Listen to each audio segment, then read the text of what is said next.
آج ہم جھوٹ کے بارے میں پڑھیں گے۔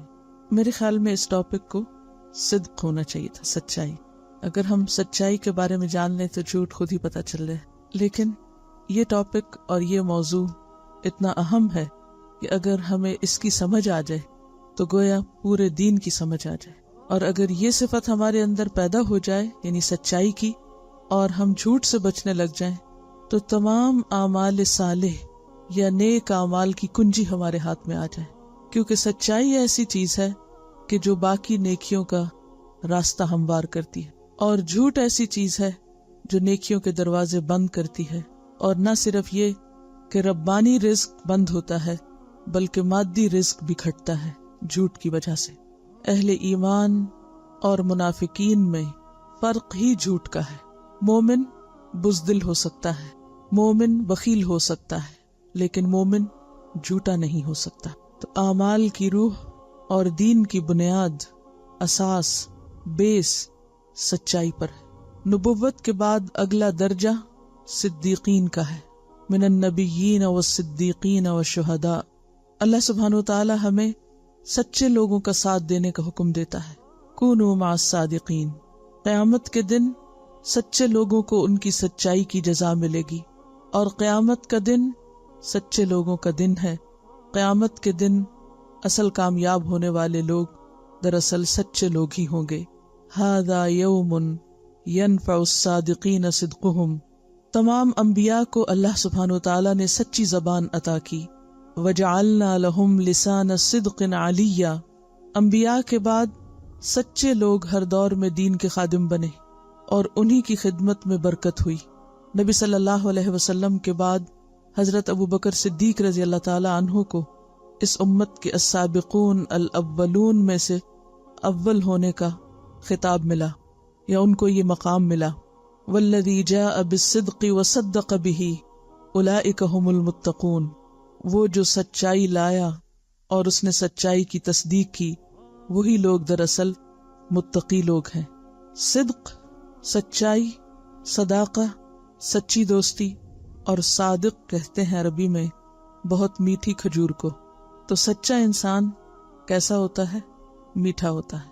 اس کی باتیں، اس کا معاملہ، اس کا طریقہ، اس کا طرز عمل، ان سب چیزوں میں ایک ایمان کی مٹھاس اور حلاوت ہوتی ہے جو اس کے آس پاس کے لوگوں کے لیے بھی باعث سکون ہوتی ہے۔ صادق اور صدیق میں فرق یہ ہے کہ صدیق بہت زیادہ سچے کو کہتے ہیں، جو سچائی میں کامل ہو، ہر لحاظ سے سچا ہو، اور نہ صرف یہ کہ زبان سے بلکہ عمل سے اپنی بات کو سچا کر دکھانے والا ہو۔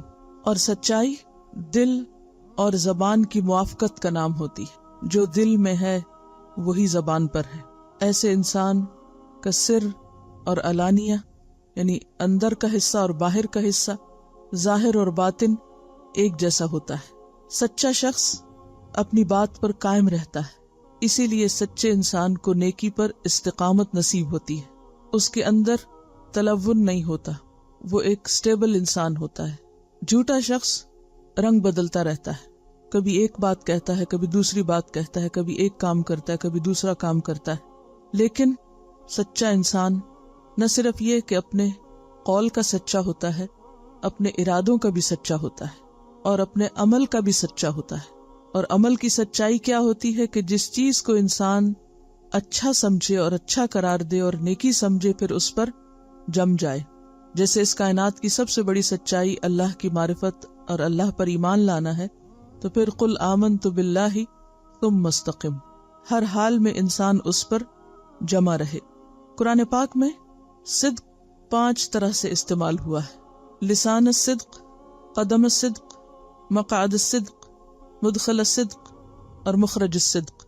یعنی صدق کو 5 طریقوں سے بیان کیا گیا ہے۔ رب ادخلنی مدخل صدق، کہ یا اللہ مجھے جہاں بھی لے جا سچائی کے ساتھ لے جا، سچائی کے مقام پہ داخل کر۔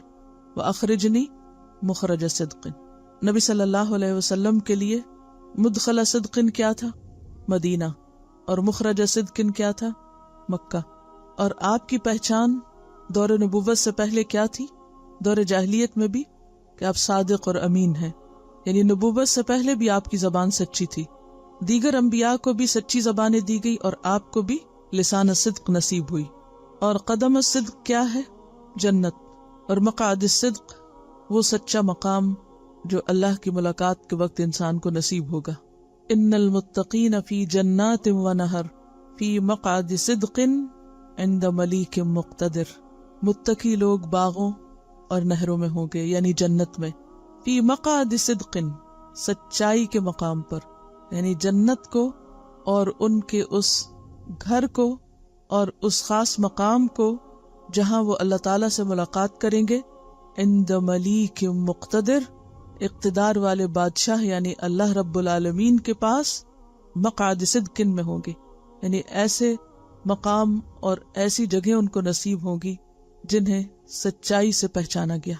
تو گویا سچائی انسان کو دنیا میں بھی فائدہ دیتی ہے، اور سچائی ہی انسان کی آخرت کے درجات کی بلندی کا ذریعہ بنے گی. اور اللہ سے ملاقات کرنے کے لیے، اللہ کا دیدار کرنے کے لیے جو صفت انسان کو چاہیے وہ سچائی ہے. اور سچائی کیا ہے؟ حق کے مطابق بات، واقع کے مطابق بات، خواہ اپنی ذات کی نفی ہوتی ہو، خواہ نقصان ہوتا ہو. کیا سمجھ میں آیا؟ کیا ہوتی ہے سچائی؟ سچ کیا ہوتا ہے؟ ہم تو کہتے ہیں سچ کڑوا ہوتا ہے. عربی کی تعریف میں ہے کہ صادق بہت میٹھی کھجور ہوتی ہے جس کا ذائقہ اپنی اصل پر ہے. دنیا اور آخرت کی کامیابی کا انحصار اسی پر ہے. ایمان اور منافقت کا فرق بھی اسی میں. کوئی مومن ہے یا نہیں، اس کا فیصلہ اسی صفت پر ہے. سچائی باقی نیکیوں اور خیر اور بھلائی کا راستہ کھولتی. الصدق طمأنینہ، سچائی دل کو اطمینان بخشتی ہے.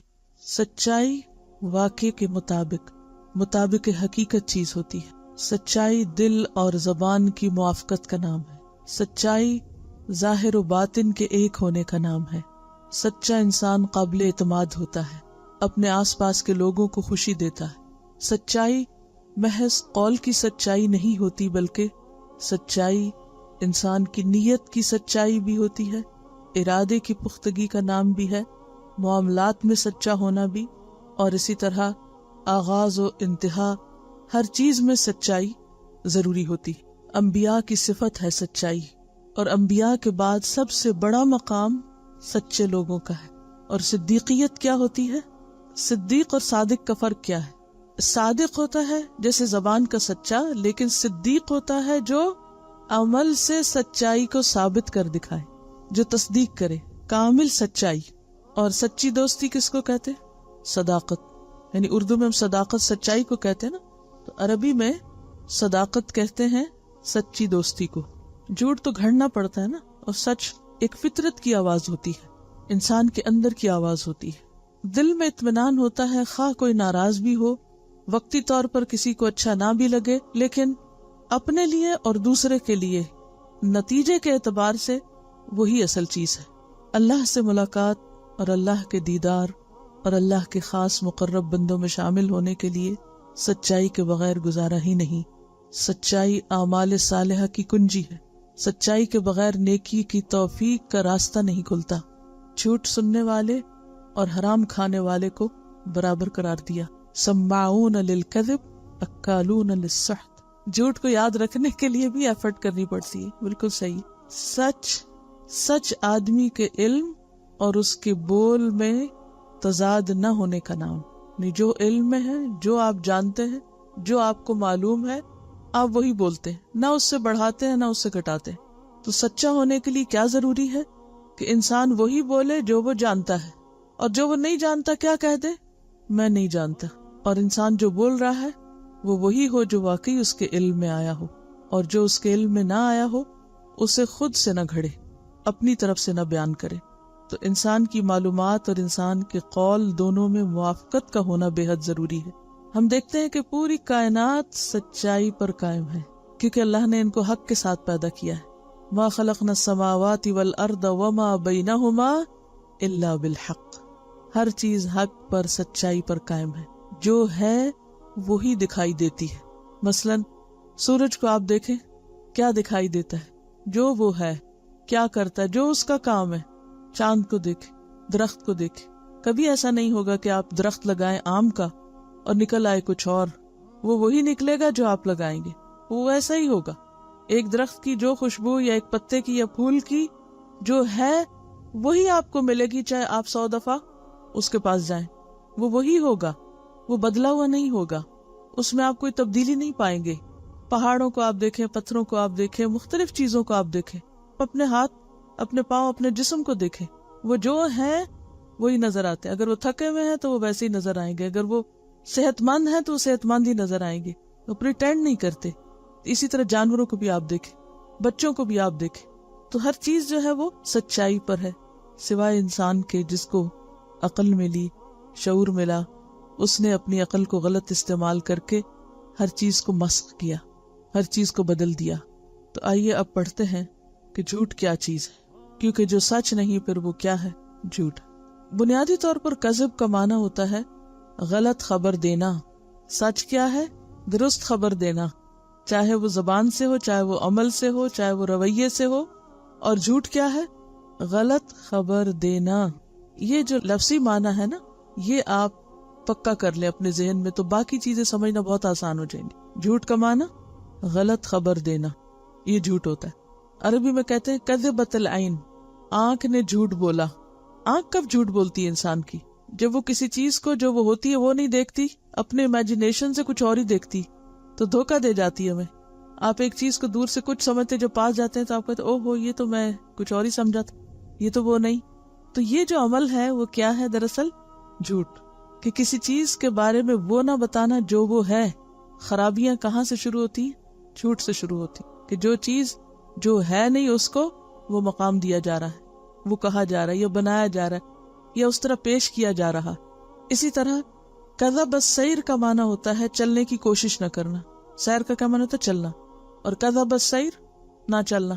تو جھوٹ ہے خبر غلط، خلاف حقیقت، خلاف واقعہ، علم اور زبان کا فرق، بے تحقیق بات، بیس لیس بات، منافقت کا دروازہ کھول دیتا ہے، بندے کے ایمان کو سخت نقصان دیتا ہے، اور اگر انسان باز نہ آئے تو ایمان کا مکمل خاتمہ تک کر دیتا ہے، انسان کی ہدایت کی راہ میں بہت بڑی رکاوٹ۔ قال اللہ تعالی ان اللہ لا یہدی من هو کاذب کفار۔ اللہ سبحانہ تعالیٰ فرماتے ہیں بے شک اللہ کسی ایسے شخص کو ہدایت نہیں دیتا جو جھوٹا ہو اور منکر حق ہو، ناشکرا ہو۔ گویا جھوٹے شخص کو ہدایت سے بھی محروم کر دیا جاتا ہے، اور ہدایت جیسا کہ آپ جانتے ہیں کہ ایک ہدایت توفیق ہوتی ہے اور ایک ہدایت ارشاد ہوتی ہے۔ ہدایت ارشاد تو سب کے لیے، جھوٹوں اور سچوں سب کے لیے، لیکن ہدایت توفیق کہ سیدھے رستے پہ جانے اور پھر نیکی کا کام کر لینے کی توفیق اور اس کا دروازہ کھل جانا، یہ نعمت ملتی ہے سچے لوگوں کو۔ یہ تھی آیت سورۃ الزمر 3، اور سورۃ مؤمن آیت 28 میں فرمایا ان اللہ لا یہدی من هو مسرف کذاب۔ بے شک اللہ تعالیٰ نہیں ہدایت دیتا کسی اس شخص کو جو حد سے بڑا ہوا اور سخت جھوٹا ہو، مسرف کذاب۔ تو اس سے پتہ یہ چلتا ہے کہ جھوٹ کا سب سے بڑا نقصان یہ ہوتا ہے کہ انسان ہدایت سے، صحیح راستے سے، اللہ کی گائیڈنس، رہنمائی سے، توفیق سے محروم ہو جاتا ہے، اور جس پر کوئی دروازہ ہی بند ہو جائے اس کے لیے پھر آگے خیر اور بھلائی کرنے کے مزید چانسز کیا ہو سکتے ہیں۔ اسی لیے اللہ تعالیٰ فرماتے ہیں قال اللہ تعالی یا ایھا الذین آمنوا اتقوا اللہ وکونوا مع الصادقین۔ اے لوگو جو ایمان لائے ہو، اللہ سے ڈرو اور سچوں کے ساتھ ہو جاؤ، کونوا مع الصادقین۔ کیونکہ انسان کی دوستی اسی شخص سے ہو سکتی ہے جس کو وہ اپنے مزاج اور ذوق کے مطابق پاتا ہے۔ یہ بالکل نیچرل ہے نا، آپ اپنی فطرت، مرضی اور مزاج کے خلاف دوسرے کو زیادہ دیر برداشت نہیں کر سکتے۔ تو جو شخص خود سچا ہوتا ہے اسی کو سچائی سے اٹریکشن ہوتی ہے، اور وہ خود بخود سچے لوگوں کی طرف لپک جاتا ہے۔ جیسے حضرت ابوبکر صدیق رضی اللہ تعالیٰ عنہ پوری زندگی سچائی کا ایک عملی نمونہ نظر آتے ہیں، اور ہر خیر اور بھلائی کے کام میں آگے سے آگے بڑھتے ہیں۔ کیوں؟ اس لیے کہ خود سچے ہیں، اپنے اندر سچائی رچی بسی ہوئی، اور جہاں وہ سچائی کا کوئی بھی رخ دیکھتے ہیں فوراً اس کو سب سے آگے بڑھ کر قبول کر لیتے ہیں بغیر کسی انتظار کے۔ حدیث ہے ان عبداللہ رضی اللہ عنہ عن النبی صلی اللہ علیہ وسلم قال ان الصدق يهدي الى البر وان البر يهدي الى الجنة وان الرجل لا يصدق حتى يكون صديقا وَإِنَّ الْكَذِبَ يَهْدِي إِلَى الْفُجُورِ وَإِنَّ الْفُجُورَ يَهْدِي إِلَى النَّارِ وَإِنَّ الرَّجُلَ لَيَكْذِبُ حَتَّى يُكْتَبَ عِندَ اللَّهِ كَذَّابًا رواہ البخاری۔ سیدنا عبداللہ رضی اللہ عنہ سے روایت ہے کہ نبی کریم صلی اللہ علیہ وسلم نے فرمایا، بلا شبہ سچ آدمی کو نیکی کی طرف بلاتا ہے، سچ نیکی کی طرف بلاتا ہے۔ یعنی جب انسان سچا ہوتا ہے تو خود بخود اس کے اندر نیکی کی محبت پیدا ہوتی، گویا سچ اس کو پش کر رہا ہے اور اس کو لے جا رہا ہے اور اس کو آگے بڑھا رہا ہے نیکی کے کاموں میں۔ وَإِنَّ الْبِرَّ يَهْدِي إِلَى الْجَنَّةِ اور بے شک نیکی جنت کی طرف لے جاتی ہے۔ وَإِنَّ الرَّجُلَ لَيَصْدُقُ اور بے شک آدمی سچ بولتا رہتا ہے۔ حَتَّى يَكُونَ صِدِّيقًا یہاں تک کہ وہ صدیق کا مرتبہ حاصل کر لیتا ہے، جو کہ عام انسانوں کے لیے ہائیسٹ گریڈ ہے اللہ کے نزدیک، ہائیسٹ۔ نبوت کے بعد صدیق کا مقام ہوتا ہے، اور یہ مقام کب ملتا ہے؟ جب انسان بار بار سچائی کا مظاہرہ کرتا ہے۔ اور بلا شبہ جھوٹ آدمی کو برائی کی طرف بلاتا ہے، اور برائی جہنم کی طرف لے جاتی ہے، اور آدمی جھوٹ بولتا رہتا ہے یہاں تک کہ وہ اللہ کے ہاں بہت جھوٹا لکھ لیا جاتا ہے، کذاب لکھ لیا جاتا ہے۔ اور جب کوئی شخص اللہ کے ہاں کذاب ہو جاتا ہے تو پھر یعنی اللہ کے ہاں لسٹیں بنی ہوئی ہیں لوگوں کی، رجسٹریشن ہوتی ہے وہاں بھی، کون کس گروپ میں، کون کس زمرے میں ہے، کس گروہ میں ہے۔ تو جھوٹ بولنا کوئی ایک معمولی کام نہیں، ایک کے بعد جب ایک دفعہ جھوٹ بولتا جاتا ہے انسان تو وہ بالآخر جھوٹے لوگوں کے ساتھ لکھ لیا جاتا ہے، اور قیامت کے دن پھر انہی کے ساتھ اٹھے گا۔ تو گویا بنیادی طور پر دو بڑے گروہ ہیں لوگوں کے، ایک سچے لوگوں کا اور ایک جھوٹے لوگوں کا۔ اگلی حدیث ہے، عن عقبۃ بن عامر قال قلت یا رسول اللہ من نجات قال املک علیک لسانک۔ یہ پیش جو ہے نا املکو پہ، اس کو جزم بنا لیں، املک علیک لسانک ولیسعک بیتک وابکی علی خطیئتک رواہ الترمذی۔ عن عقبۃ بن عامر، عقبہ بن عامر رضی اللہ عنہ سے روایت ہے، قال کہتے ہیں، قلت میں نے کہا، یا رسول اللہ اے اللہ کے رسول صلی اللہ علیہ وسلم، من نجات، نجات کس چیز کا نام ہے، یعنی نجات کس سے ہوتی ہے؟ قال فرمایا، املک علیک لسانک، اپنی زبان کو قابو میں رکھو۔ املک کا کیا معنی؟ مالک بنو، یعنی اپنی زبان کے مالک بنو، اور جو کسی چیز کا مالک ہوتا ہے وہ اس کو کنٹرول میں رکھتا ہے، اپنی مرضی کے مطابق استعمال کرتا ہے، یعنی زبان قابو میں رکھو۔ وَلْيَسَعْكَ بَيْتُكَ اور چاہیے کہ وسعت کرے تجھ کو تیرا گھر، یعنی تیرا گھر تجھے کافی ہو، اپنے گھر میں رہو۔ گھر ایک تو گھر ہوتا ہے جو گھر کے معنوں میں ہے، اور دوسرا معنی کیا ہے کہ اپنے حدود کے اندر اور اپنے کام سے کام رکھنا۔ کیونکہ جب انسان اپنے گھر میں ہوتا ہے، یعنی ضرورت سے باہر نکلتا ہے، کام سے باہر نکلتا ہے، اور پھر واپس آ کے اپنے گھر میں اپنے کاموں کو لگ جاتا ہے، تو بہت سے شر اور خرابیوں اور برائیوں سے بچ جاتا ہے۔ جتنا زیادہ آپ گھر سے باہر ہوں گے، جتنا زیادہ آپ لوگوں میں ہوں گے، جتنا فضول گپ شپ کریں گے، اتنا ہی زیادہ احتمال ہے اس بات کا کہ آپ کی زبان سے غلط باتیں نکلیں گی، اور خاص طور پر بے بنیاد باتیں، جھوٹی باتیں۔ تو جھوٹ سے بچنے کے لیے کیا ضروری ہے کہ انسان اپنے کام سے کام رکھے، اپنے دائرہ کار میں رہے، اپنے مقصد پر فوکس کرے، اور بیکار میں لوگوں سے انٹریکٹ نہ کرے۔ وَابْكِ عَلَىٰ خَطِیئَتِکَ اور اپنی خطاؤں پہ رو، یعنی اگر غلطی ہو جائے تو بجائے اس کے کہ اس کے اوپر تعویلیں کرو، اس کو جسٹیفائی کرو اور اسے درست قرار دو، اس کا اعتراف کر لو، اس پہ رو لو اور اللہ سے معافی مانگ لو، تو خود بھی قرار آ جائے گا اور آگے مزید نیکی کا دروازہ بھی کھل جائے گا۔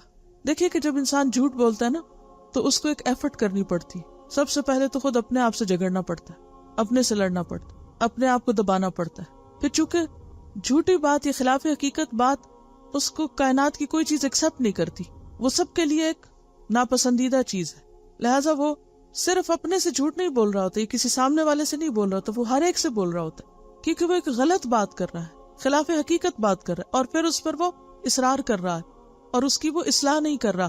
تو ایسے میں وہ سارا سٹریس اور سارا بوجھ اور سارا غم جو ہے وہ کس پہ جائے گا؟ خمیازہ کون بھگتے گا؟ نتیجہ کس پہ پڑے گا؟ اسی پہ جس نے کیا۔ اور اپنی غلطی کا اعتراف کر لینا، مان لینا، ہاں یہ غلطی مجھ سے ہوئی ہے اور میں نے کی ہے اور میں اس پر شرمندہ ہوں اور انسان اس پر رو کر اللہ سے معافی مانگ لے تو آپ نے دیکھا ہوگا دل کتنا ہلکا ہو جاتا ہے اور معاملہ رفع دفع ہو جاتا ہے. تو یہ انسان کی بھلائی کے نسخے، نجات اسی میں ہے، کامیابی اسی میں ہے کہ انسان اپنی زبان قابو میں رکھے، لوگوں سے بقدر ضرورت ملے اور اپنی غلطیوں پر روئے، صرف اعتراف نہیں بلکہ انہیں اپنے حق میں نقصان دہ سمجھے. عن ابی ہریرہ عن النبی صلی اللہ علیہ وسلم قال آیۃ المنافق ثلاث اذا حدث کذب واذا وعد اخلف واذا اؤتمن خان. رواہ البخاری. سیدنا ابو ہریرہ رضی اللہ عنہ سے روایت ہے کہ نبی کریم صلی اللہ علیہ وسلم نے فرمایا منافق کی علامتیں تین ہیں، جب بات کرے تو جھوٹ بولے، اذا حدث کذب، واذا وعد اخلف، اور جب وعدہ کرے تو اس کے خلاف کرے، واذا اؤتمن خان، اور جب اس کو امانت دی جائے یا امین بنایا جائے تو خیانت کرے. اور صحیح مسلم کی روایت میں آتا ہے اگرچہ وہ روزہ رکھے، اگرچہ وہ نماز پڑھے، اور اگرچہ وہ یہ سمجھتا ہو کہ میں مسلمان ہوں. خواہ کوئی شخص روزہ رکھے یا نماز پڑھے یا اپنے آپ کو مسلمان سمجھتا رہے، لیکن اگر وہ جھوٹ بولتا ہے اور وعدہ خلافی کرتا ہے اور خیانت کرتا ہے تو وہ پکا منافق ہے. اور منافقین کا انجام کیا ہے؟ ان المنافقین فی الدرک الاسفل من النار. اصل میں اگر زندگی کو سچائی کی بنیاد پر استوار کرنا ہو تو پوری زندگی کو ری شیڈیول کرنا پڑے گا. یہ کمپلیٹ چینج کا نام ہے. سچا بننا ایک نیا لائف سٹائل ہوگا جو اخلاص پر مبنی ہوگا، جس میں انسان اپنی زبان، اپنی گفتگو، اپنے قول اور اپنے معاملات کو صحیح طور پر استوار کرے گا. کیونکہ یہ دو مختلف زندگیاں ہیں. کیسے مختلف؟ سچائی نور ہے، روشنی ہے، اور جھوٹ اندھیرا ہے. تو اتنا ہی فرق ہوگا جیسے دن اور رات میں.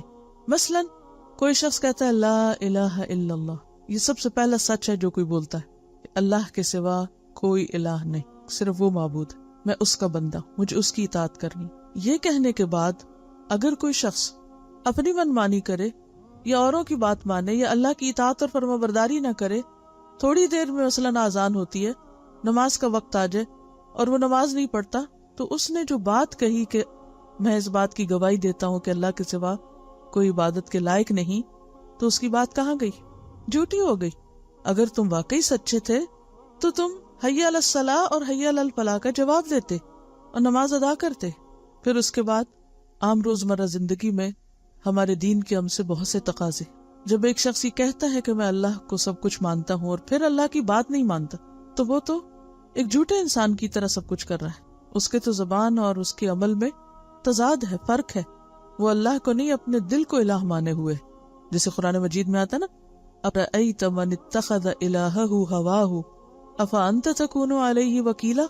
کیا تم نے دیکھا اس شخص کو جس نے اپنی خواہش نفس کو اپنا الہ بنا رکھا ہے؟ کیا بھلا پھر تم اس پر کارساز ہو سکتے؟ تم اس کا کچھ بنا سکتے؟ تم اس کو کچھ فائدہ پہنچا سکتے؟ نہیں. قرآن پاک میں اللہ تعالیٰ فرماتے ہیں یا بنی آدم لا تعبدوا الشیطان، شیطان کی عبادت نہ کرو. اب جب انسان شیطان کی عبادت ویسے تو نہیں کرتا، لیکن شیطان کے بہکاوے میں آ کر اللہ سے کیے ہوئے عہد کو فراموش کر دیتا ہے، تو وہ اللہ کی عبادت کا دعویٰ لا الہ الا اللہ سچ نہیں، جھوٹ کہہ رہا ہے اس میں، تو اس کے تو ایمان کا دعویٰ ہی سچا نہیں. منافقین کو منافقین کیوں کہا جاتا تھا؟ کیا مشکل تھی ان کی؟ کیا فرق تھا؟ جب وہ ایمان والوں کے ساتھ ہوتے تو کیا کہتے؟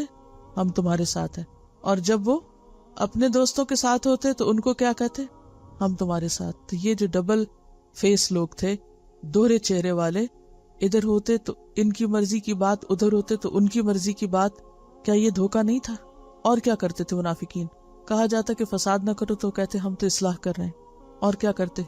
جب انہیں نماز کی طرف بلایا جاتا اذا قاموا الی الصلاۃ قاموا کسالی. اگر ہم سب اپنے اس رویے پر غور کریں کہ اذان ہوتے ہی ہمارا طرز عمل کیا ہوتا ہے، ہمیں کتنا شوق ہوتا ہے، کتنا بھاگ کے ہم اس کی طرف آتے ہیں، تو یہیں سے ہمیں اپنے ایمان اور اپنی سچائی کا پتہ چل جائے گا کہ ہم کتنے سچے ہیں. اور کیا کرتے تھے؟ جب انہیں جنگ کے لیے بلایا جاتا تو نہیں آتے تھے، اور جب مال غنیمت آتا تو فوراً پہنچ جاتے تھے. یعنی انہیں اسلام سے صرف مال حاصل کرنے اور دنیاوی فائدوں کی حد تک غرض تھی. اور کیا کرتے تھے؟ کیا کردار آتا ہے ان کا؟ اہل ایمان کا مذاق اڑاتے تھے. نبی صلی اللہ علیہ وسلم کی مجلس میں بیٹھتے باتیں سننے کے لیے، تجسس کے لیے، اور پھر جا کے ان میں کئی جھوٹ ملا کے اوروں کو بتاتے. ایمان والوں کو بیوقوف سمجھتے تھے، اللہ کی راہ میں قربانیاں کرنے والوں کو بیوقوف سمجھتے تھے. کوئی کام کا وقت آتا تو بہانے پیش کرتے تھے، یعنی کام چور لوگ تھے. بیسیکلی سارے ہی اپوزٹ کیریکٹر تھے. ہاں نماز کی بات ہوتی، زکوٰۃ کی ہوتی، صدقے کی ہوتی، یا نیکی کے کسی بھی کام کی دعوت ہوتی، سب کچھ الٹ. اور اسی طرح جیسے سورۃ التوبہ میں آتا ہے کہ وہ آپس میں ایک دوسرے کے مددگار ہیں اور برائی کا حکم دیتے ہیں اور نیکی سے روکتے ہیں اور اپنے ہاتھ روک کے رکھتے ہیں.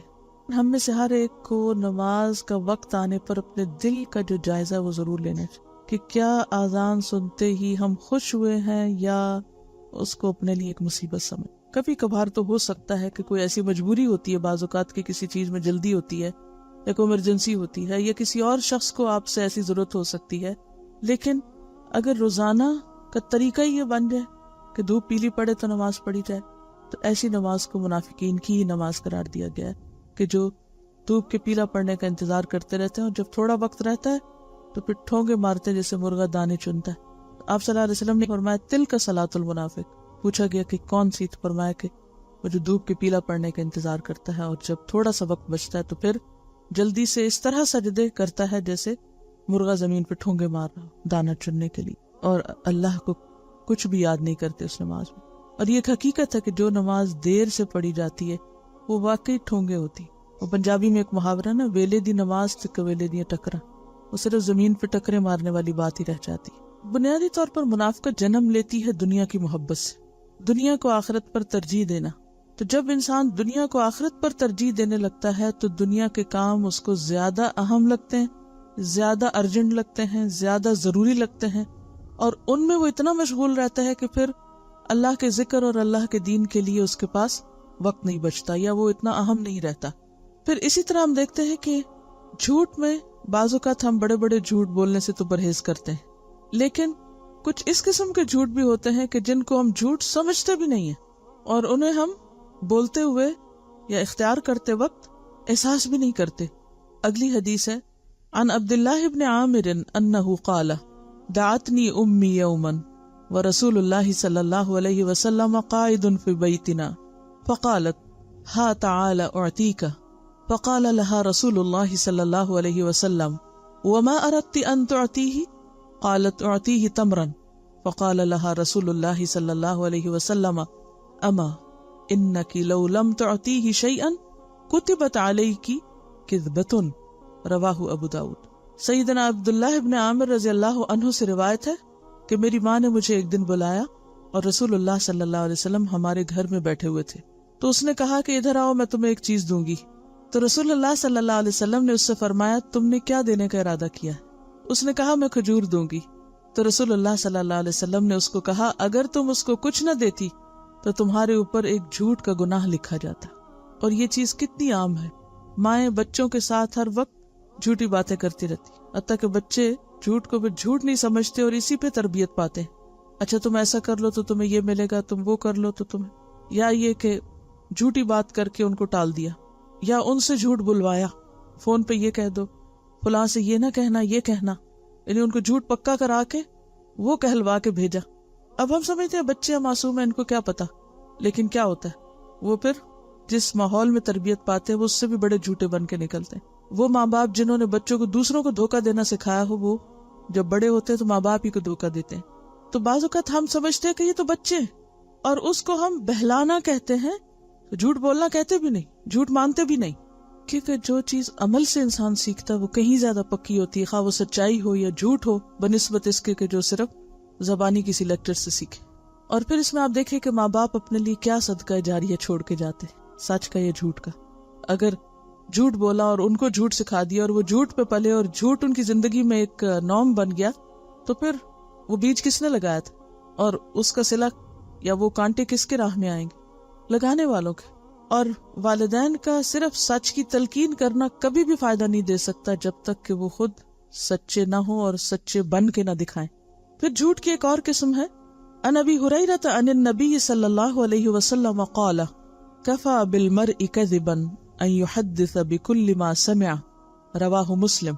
سیدنا ابو ہریرہ رضی اللہ عنہ سے روایت ہے کہ رسول اللہ صلی اللہ علیہ وسلم نے فرمایا آدمی کے جھوٹا ہونے کے لیے اتنا ہی کافی ہے کہ وہ ہر سنی سنائی بات کو آگے بیان کر دے، کہ جو کسی نے کہا اس کو بغیر تحقیق کے، بغیر انالائز کیے آگے پہنچا دے۔ اور اس میں آپ دیکھیے کہ صرف زبانی باتیں ہی نہیں، عملی طور پہ بعض اوقات ہم اتنا انفلوئنس ہو جاتے ہیں کہ ہمیں سمجھ نہیں آتی کہ جو بات ہم آگے پہنچا رہے ہیں وہ سچ بھی ہے یا نہیں۔ اور اس میں ایسی فیک قسم کی میلز، جھوٹے قصے، جھوٹی باتیں، جھوٹ پر مبنی سٹوریز بنائی ہوئی، ان کو ہم اصلاح کے لیے آگے ایک دوسرے کو بھیجتے رہتے ہیں، جھوٹے خواب۔ تو کوئی بھی چیز جس کی بنیاد پتہ نہ ہو، جس کی اوریجن پتہ نہ ہو، اس کو پھیلانا بھی جھوٹ پھیلانے میں حصہ لینا ہے۔ اور انسان اگر غلطی سے ایسا کر جائے تو جب اس کو احساس ہو، وہ ریئلائز کرے، تو اس سے کیا کرنا چاہیے؟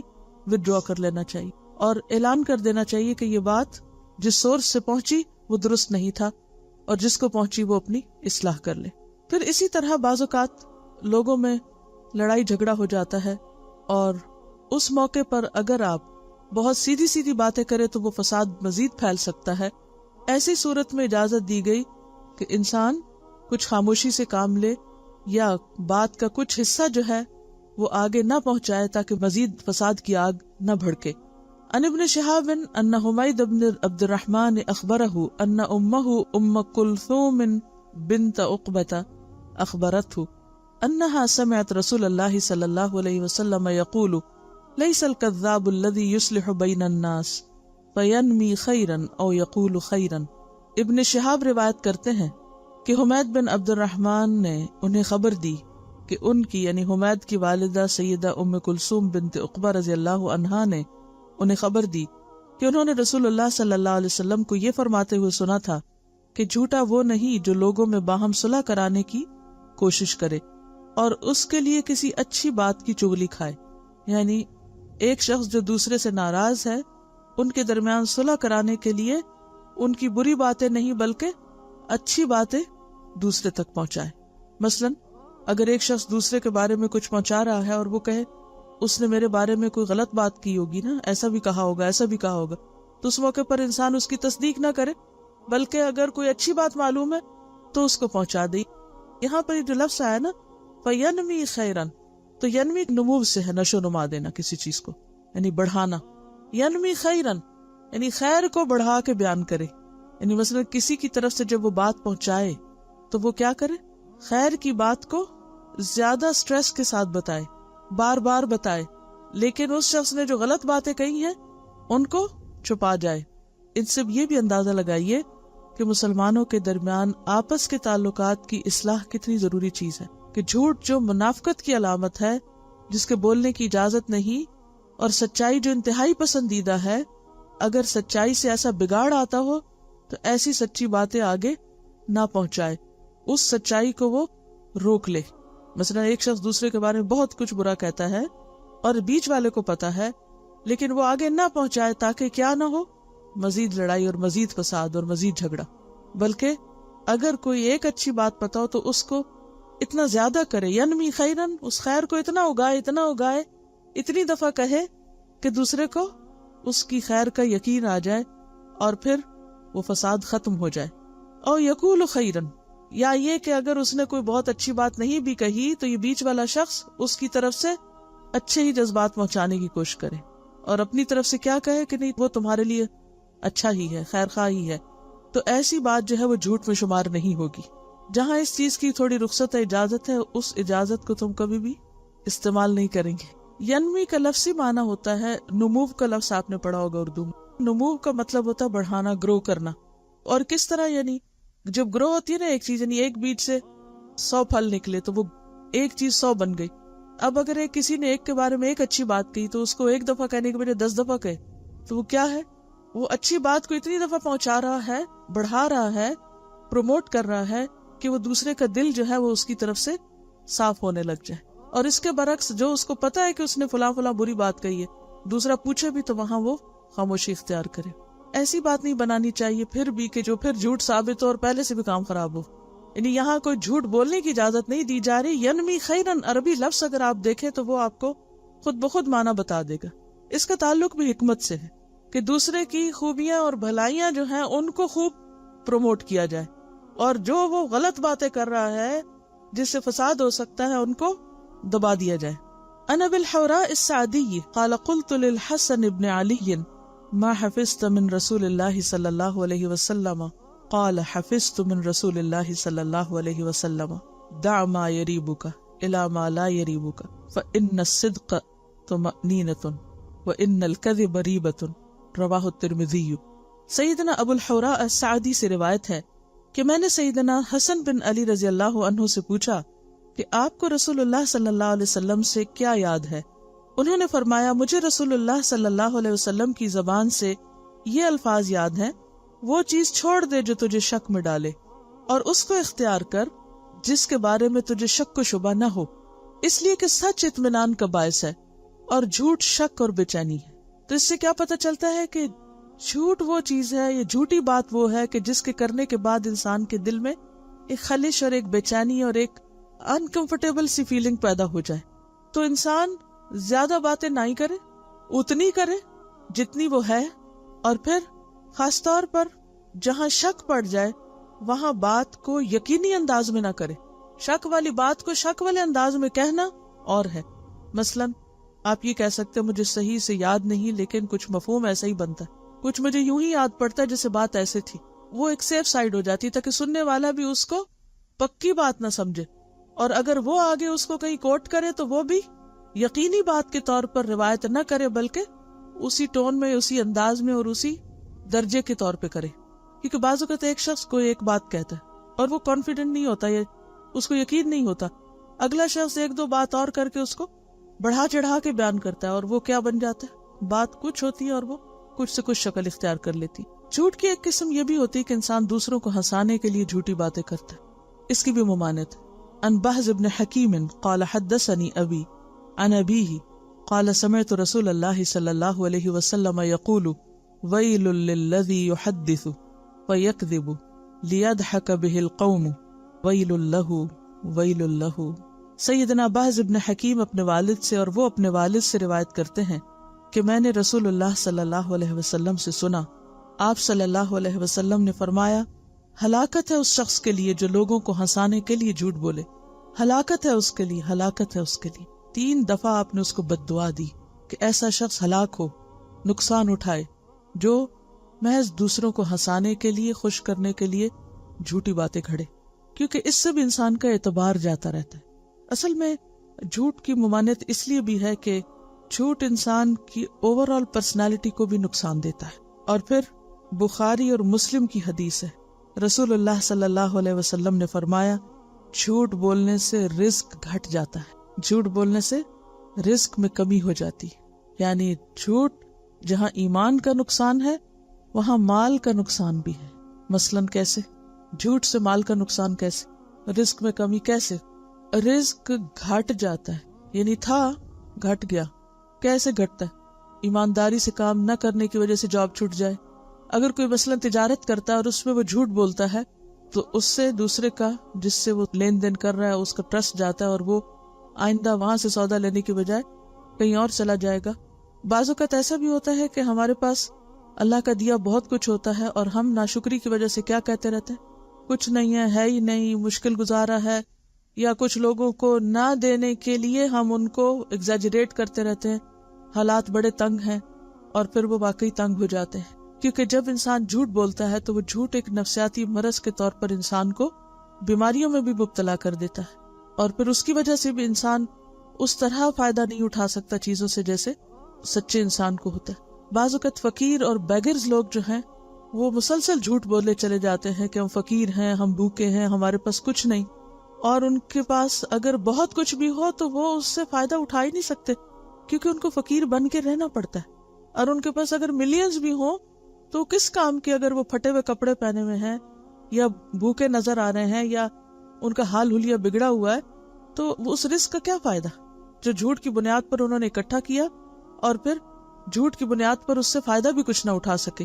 یعنی رزق جو ہے وہ مادی بھی ہوتا ہے اور رزق جو ہے وہ روحانی بھی ہوتا ہے، اور علم بھی رزق ہے، اور خیر اور بھلائی کے اور مواقع جو ہیں وہ بھی رزق ہے۔ تو جب انسان جھوٹ بولتا ہے اور اس کا کوئی اعتبار نہیں ہوتا، کوئی وہ ٹرسٹ وردی نہیں ہوتا، تو ایک وقت آتا ہے کہ لوگ اس پر اعتماد نہیں کرتے، اور پھر وہ جو خیر اور بھلائی کا معاملہ اس سے کیا جا سکتا تھا، اس سے وہ محروم ہو جاتا ہے۔ دیکھیے سوال یہ پیدا ہوتا ہے کہ انسان کو جھوٹ بولنے کی ضرورت کب پیش آتی ہے، جھوٹ بولنے کے پیچھے کیا نفسیات ہوتی ہے۔ اگر غور کریں تو آپ کو کبر ملے گا، تکبر۔ کیسے؟ انسان کیوں جھوٹ بولتا ہے بعض اوقات؟ کہ اگر وہ سچ بولے گا تو اس کی بے عزتی ہو جائے گی، ناک کٹ جائے گی، شرمندگی ہوگی، اس کو بدنامی ہوگی۔ یہی اسباب ہوتے ہیں نا عام طور، یا یہ کہ جو وہ ہوتا نہیں وہ بن کے دکھانا چاہتا ہے، اس کے پیچھے بھی کیا نفسیات ہوتی، بڑا بننا چاہتا ہے نا۔ مثلا ایک شخص فقیر ہے، کچھ نہیں اس کے پاس، لیکن وہ ایسے لباس پہنتا ہے کہ لوگوں کو کیا دھوکہ دیتا ہے کہ میرے پاس بہت کچھ ہے۔ پھر اسی طرح جیسے آپ صلی اللہ علیہ وسلم کا نکاح ہوا تھا تو اس موقع پر آپ صلی اللہ علیہ وسلم نے ان کو دودھ پیش کیا اور ان کا کہ مجھے طلب نہیں، اور یہ نہیں کہ انہوں نے جھوٹ ہی بولا ہوگا، کیونکہ شادی کا دن ایسا دن ہوتا ہے کہ جب انسان کو بھوک ہو بھی تو واقعی ایک عجیب ایموشنل سٹیٹ ہوتی ہے کہ طلب نہیں بھی ہوتی، یعنی کہ کچھ کیفیات ایسی ہوتی ہیں کہ جب انسان کا کھانے پینے کو دل نہیں چاہتا اس کا، تو ہو سکتا ہے کہ انہوں نے اس کے، ہم یہ نہیں کہتے کہ انہوں نے نعوذ باللہ کو غلط بیانی ہی کی ہوگی، لیکن اس موقع پر آپ نے مزید اصلاح ضرور کی، کیونکہ آپ کی تعلیم کا طریقہ کیا ہوتا تھا کہ حسب ضرورت حسب حالت آپ ساتھ ساتھ بتاتے جاتے تھے۔ تو آپ نے کیا فرمایا کہ بھوک اور جھوٹ کو جمع نہ کرو، کہ جھوٹا تکلف جو ہے وہ بھی درست نہیں۔ تو انسان وہ نظر بھی نہ آئے کہ جو وہ ہے نہیں، نہ زیادہ امیر اور نہ فقیر، یعنی جہاں یہ منع ہے کہ اپنی حیثیت سے کہیں بڑھ کے نظر آئے، وہاں یہ بھی منع ہے کہ اپنی حیثیت سے اتنا کم نظر آئے کہ دوسرا شخص اس کے بارے میں پھر دھوکہ کھا جائے۔ یعنی ایک نیچرل انداز میں رہنا چاہیے، جو آپ ہیں وہی آپ نظر آئیں، خواہ وہ علم کا معاملہ ہو، خواہ وہ مال کا معاملہ ہو، خواہ وہ کسی بھی کام کا معاملہ ہو۔ یعنی کام کے معاملے میں کیا ہے کہ مثلا اگر آپ کوئی کام چھوٹا موٹا کر رہے ہیں اور آپ ظاہر کریں کہ آپ بہت کچھ کر رہے ہیں، تو یہ بھی ایک طرح سے جھوٹ ہو جاتا ہے، اور یہ خود نمائی میں۔ اس کا علاج کیا ہو سکتا ہے؟ کس طرح انسان اس سے باہر نکلے؟ جھوٹ کیوں بولا جاتا ہے؟ خود کو بڑا منوانے کے لیے۔ یعنی عموماً جھوٹ کی وجہ کیا ہے؟ خود کو بڑا منوانا، اپنی بڑائی کا سکہ جمانا، اپنے آپ کو دوسروں کے مقابلے میں چھوٹا نہ ہونے دینا۔ اس کا علاج کیا ہے؟ کیسے انسان اپنے آپ کو منائے کہ کوئی فرق نہیں پڑتا اگر نہ کوئی مجھے بڑا سمجھے؟ اس کا حل اور علاج یہ ہے کہ انسان یہ سوچے کہ خواہ اس دنیا میں کوئی بڑا ہے، خواہ کوئی چھوٹا ہے، سب کا انجام ایک ہی، مٹی کا گڑا، موت۔ کوئی کتنا بھی بڑا امیر ترین انسان ہو، کتنا بھی بڑا عزت والا ہو، کتنی بھی شہرت ہو اس کے پاس، کہاں جاتا ہے؟ کہاں جاتا ہے؟ قبر میں۔ وہ قبر کوئی سنگ مرمر کی بنا دے، یا گولڈ کی بنا دے، یا چاندی کی بنا دے، قبر قبر ہے، خواہ وہ شیشے کا بکسا ہو یا لکڑی کا ہو، کسی بھی چیز کو، قبر قبر ہے۔ ہر بڑا اور چھوٹا سب ایک ہی زمین میں جا رہے ہیں، ساری بڑائیوں کو وہی خاک میں ملنا ہے۔ پھر قیامت کے دن کیسے اٹھیں گے؟ قیامت کے دن بڑا کون ہوگا؟ سچا۔ ھذا یوم ینفع الصادقین صدقہم، آج کا دن سچے لوگوں کو ان کا سچ کام آئے گا، سچوں کی سچائی ان کو فائدہ دے گی۔ تو سچا ہونا الٹیمیٹلی فائدہ مند ہے۔ یہ صرف چند دن کی بڑائی ہے، چند دن کا نام ہے، چند دن کی شہرت ہے، چند دن کا روب ہے، چند دن کی عزت ہے۔ ان سب چیزوں کو ایک ہی گڑھے میں جا کے ملنا ہے، اور پھر دوبارہ جب سب اٹھیں گے اصلی حالت میں اٹھیں گے۔ کوئی بن کے اٹھ سکتا ہے وہاں سے؟ کوئی اٹھ سکتا ہے وہاں سے اس حال میں کہ وہ اپنے آپ کو بڑی چیز ثابت کرے؟ وہاں نہیں۔ اللہ کے ہاں فیصلہ سچائی کی بنیاد پر ہوگا۔ پھر اس جھوٹ کا کیا فائدہ، یا جھوٹی شہرت اور عزت کا جو صرف چند دن کے لیے ہو اور جس کا انجام اتنا وحشتناک ہو۔ تو بہرحال جھوٹ جو ہے وہ نقصان دہ ہے، خواہ اللہ پر باندھا جائے جیسے شرک ہے، یا اللہ کے بارے میں جھوٹی بات بتانا جو اللہ نے نہیں فرمائی، خواہ وہ نبی صلی اللہ علیہ وسلم کے بارے میں کہا جائے، کوئی جھوٹی حدیث گھڑ کے سنائی جائے، خواہ وہ جھوٹا خواب ہو، کیونکہ بدترین جھوٹ کی ایک قسم کیا ہے کہ انسان اپنی آنکھوں کو وہ دکھائے جو اس نے دیکھا ہی نہیں، یعنی جھوٹے خواب بیان کرنا۔ اچھا، اس کے پیچھے بھی کیا نفسیات ہوتی جھوٹے خواب بیان کرنے کے پیچھے؟ یا چھوٹا موٹا خواب ہوتا ہے، اس کو اتنا بڑھا کے پتہ نہیں کیا سے کیا بنا دیا جاتا ہے۔ کیا چیز ہوتی ہے؟ تاکہ ہماری امپورٹنس بنے، لوگوں کے دل میں ہمارا روب قائم ہو، لوگوں کے دل میں ہماری نیکی اور تقوی اور معلوم نہیں کیا کیا۔ اصل وہی پیچھے چھپا ہوا دکھاوا اور بڑائی کی اور بڑا بننے کی خواہش۔ نبی صلی اللہ علیہ وسلم نے فرمایا سب سے بڑا جھوٹ یہ ہے کہ آدمی اپنی آنکھوں کو وہ دکھائے جو انہوں نے دیکھا ہی نہیں۔ پھر اسی طرح بدگمانی بہت بڑا جھوٹ ہے، نبی صلی اللہ علیہ وسلم نے فرمایا ایاکم والظن فإن الظن اکذب الحدیث، بدگمانی سے بچو، یعنی دوسرے کے بارے میں بغیر تحقیق کے جھوٹی بات سوچنے سے، کیونکہ بدگمانی سب سے بڑی جھوٹی بات ہے. یعنی آپ کسی کے بارے میں وہ سوچ رہے ہیں جو اس کے وہم و گمان میں بھی نہیں، جو اس کے خیال میں بھی نہیں. پھر اسی طرح عدالتوں میں جھوٹ، جھوٹی گواہیاں. آپ صلی اللہ علیہ وسلم نے فرمایا جھوٹی گواہی اللہ کے ساتھ شرک کے برابر ہے. کیا میں تمہیں سب سے بڑا گناہ نہ بتاؤں؟ صحابہ نے عرض کیا ہاں اللہ کے رسول صلی اللہ علیہ وسلم. فرمایا اللہ کے ساتھ شرک اور والدین کی نافرمانی. آپ نے ٹیک لگائی ہوئی تھی تو بیٹھ گئے اور کہا کہ جھوٹی گواہی یا جھوٹی بات، اور آپ برابر کہتے رہے یہاں تک کہ ہم نے کہا کہ کاش آپ خاموش ہو جائیں. پھر اسی طرح مبالغہ آرائی، یہ بھی جھوٹ کی ایک قسم ہے. رسول اللہ صلی اللہ علیہ وسلم نے فرمایا میری تعریف میں مبالغے سے کام نہ لو، ایگزیجریشن نہ کرو، جس طرح عیسائیوں نے ابن مریم کی تعریف میں مبالغہ کیا. پس میں تو صرف اللہ کا ایک بندہ ہوں، پس تم مجھے اس کا بندہ اور اس کا رسول کہو. نہ اپنی جھوٹی شہرت بنانے کے لیے جھوٹ بولنا چاہیے، اور نہ کسی کو بڑھانے چڑھانے کے لیے مبالغہ آرائی کرنا چاہیے، یا کسی کے بارے میں ایسے جذبات کا اظہار کرنا جو آپ کے دل کے جذبات نہیں. مثلا آپ کسی سے کہیں کہ میں تو آپ کی بے حد عزت کرتی ہوں اور دل میں خاک برابر عزت نہ ہو. کسی سے کہے کہ میں آپ سے بے حد محبت کرتی ہوں اور دل میں کوئی محبت نہ ہو. تو انسان دوسرے کو جھوٹی باتیں کر کے اپنے سے راضی کرنے کی کوشش نہ کرے. جو دل میں ہے وہی زبان پر ہو، اور ہر ایک کی سچائی اس کے عمل سے ظاہر ہو جاتی. کون کس سے کتنی محبت کرتا ہے، کون کس کی کتنی عزت کرتا ہے، کون کس کے بارے میں کیا سوچتا ہے. صرف زبان کی باتیں کافی نہیں ہوا کرتی. پھر اسی طرح جھوٹی قسمیں کھانا. قیامت کے دن اللہ تعالیٰ ایسے لوگوں کی طرف دیکھے گا بھی نہیں، انہیں پاک بھی نہیں کرے گا جو جھوٹی قسم کھاتے. پھر اسی طرح رمضان میں اگر آپ اپنا ایک ہدف رکھ لیں اپنے تزکیہ اور اصلاح کا، اور پورا مہینہ اس بات کی پریکٹس کریں کہ مجھے روزہ رکھ کر نہ کوئی جھوٹی بات کرنی ہے، اور نہ ہی کوئی جھوٹی کسی کی تعریف، اور نہ ہی جھوٹے جذبات کا اظہار، اور نہ ہی کوئی جھوٹ بولنا ہے، اور دعا بھی اپنے لیے کرتے رہیں، تو انشاءاللہ آپ دیکھیں گے کہ اللہ تعالیٰ آپ کو سچا ایمان نصیب کرے گا. جب آپ شعوری کوشش کریں گے کہ مجھے غلط بیانی نہیں کرنی، حاصل کیا ہوگا؟ ملے گا کیا؟ ملنا تو وہی ہے جو اللہ چاہے گا، بلکہ الٹا جھوٹ بول کے تو رزق گھٹے گا، کسی کی محبت میں کمی ہو جائے گی. یعنی کہ جو ہمیں نیکی یا توفیق یا کوئی خیر بھلائی ملنی ہے وہ بھی نہیں ملے گی اگر جھوٹ سے کام لیا. اور خاص طور پر روزے کو جو نقصان دینے والی چیز ہے وہ کیا ہے؟ جھوٹ. نبی صلی اللہ علیہ وسلم نے فرمایا، بخاری کی روایت ہے، جو آدمی جھوٹ اور اس پر عمل کو نہ چھوڑے، من لم یدع قول الزور والعمل به فلیس للہ حاجۃ ان یدع طعامہ وشرابہ. تو یہ آپ کا اگلا ٹارگٹ ہے.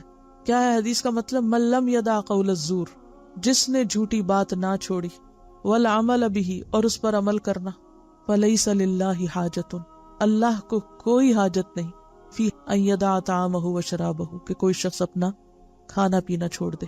تو روزہ محض بھوکے پیاسے رہنے کا نام نہیں، بلکہ اس میں اہم ترین چیز کیا ہے کہ انسان سچا ہو. تو سچ جو ہے نیکی کا دروازہ ہے اور نیکی کی طرف لے جاتا ہے. لہٰذا ہمیں سچا بننا ہے اپنی نیت میں، جو ہم ارادے کریں، اپنے خیالات میں، سوچ میں، اپنے رویے میں، گفتگو میں، معاملات میں. اور اسی طرح پرہیز کریں کس سے؟ جھوٹ سے، جھوٹے رویوں سے، جھوٹی شہرت سے، جھوٹی تعریفوں سے، جھوٹے مذاق سے، جھوٹے خواب بیان کرنے سے. کہا جاتا ہے کہ من طلب اللہ بالصدق اعطاہ مراءۃ یبصر فیہا الحق والباطل. جو شخص اللہ سے سچائی مانگتا ہے، طلب کرتا ہے کہ اللہ اس کو سچا بنا دے اور اس کی زندگی سچ ہو جائے، تو اللہ اس کو ایک ایسا آئینہ دیتا ہے، یا ایک ایسا معیار یا کرائیٹیریا دیتا ہے کہ جس سے وہ حق اور باطل کو دیکھنے لگتا ہے. یعنی اللہ اس کو صاحب بصیرت بنا دیتا ہے، اللہ اس کو حکمت عطا کرتا ہے. اور سچائی سے کیا چیز روکتی ہے انسان کو؟ یہ ڈر کہ پتہ نہیں پھر کیا ہو جائے گا، وہ چھٹ جائے گا، یہ نقصان ہو جائے گا، وہ مجھ سے محبت نہیں کرے گا، وہ مجھے کچھ دے گا نہیں، میں اس سے محروم ہو جاؤں، اس سے. یہ سب شیطان کے خوف ہے. جب انسان سچ بولتا ہے تو شیطان ڈراتا ہے کس سے؟ نقصان سے. لیکن سچ فائدہ ہی دیتا ہے. اور جھوٹ بولنا بظاہر انسان کو لگتا ہے کہ شاید فائدہ دے، لیکن حقیقت یہ ہے کہ جھوٹ انسان کو لازمی طور پر، یقینی طور پر نقصان ہی دیتا ہے. لہذا انتہائی ضروری ہے کہ ہم اپنی تمناؤں میں، خواہشات میں، ارادوں میں، سوچوں میں تمنا کی بات میں نے کس لیے کی کہ بعض اوقات ہم جھوٹی تمنائیں کرتے، وہ تو ہمارے دل میں کچھ نہیں، کہتے ہیں کبھی یہ ہو جائے، وہ میں یہ بھی کر لوں، میں حج کر لوں، میں فلاں کر لوں، اور اندر سے ارادہ وغیرہ کوئی پکا نہیں ہوتا. تو جھوٹی تمنائیں، جھوٹی خواہشات کا اظہار کرنا، جھوٹی باتیں کرنا، یہ انسان کو نقصان دیتا ہے، کیونکہ اللہ کو پتا ہوتا ہے کہ اس کے دل میں ہے کچھ نہیں، یہ صرف لوگوں کو راضی کرنے کے لیے اظہار کر رہا ہے. لہٰذا اللہ توفیق بھی نہیں دیتا، راستہ بھی ہموار نہیں کرتا، اور موقع بھی عطا نہیں کرتا. لہٰذا رمضان کا مہینہ کیا ہے؟ سچائی کی تجدید کا مہینہ. جیسے اس روز بھی شاید میں نے بات کی تھی کہ ہر رمضان میں انسان اپنا ایک ٹارگٹ رکھ لینا، اس رمضان میں مجھے یہ اچیو کرنا ہے. کچھ باتیں تو آپ روٹین کی کریں گی، روزہ رکھیں گے، نماز پڑھیں گے، تراویح پڑھیں گے، صدقہ خیرات جو روٹین کا آپ کریں گے، زکوٰۃ وغیرہ کا حساب کریں گے، قرآن کی تلاوت ذرا مزید کریں گے، قرآن کو پھیلانے کی کوشش کریں گے. یہ تو کام وہ ہیں کہ جو ایک روٹین ہے، لگے بندے کام ہے رمضان کے. لیکن ان کے علاوہ بھی ہمیشہ انسان کو اپنی اصلاح کے لیے ایک ٹارگٹ رکھنا چاہیے کہ ہر روز اٹھے اور اس کی تجدید کرے کہ مجھے یہ کرنا ہے، مجھے یہ کرنا ہے، یہ رمضان میں نے اس طرح گزارنا ہے کہ یہ گزرے تو میں اپنے اس مقصد میں کامیاب ہو چکا. تو انشاءاللہ اللہ تعالیٰ اگر کوئی سچے دل سے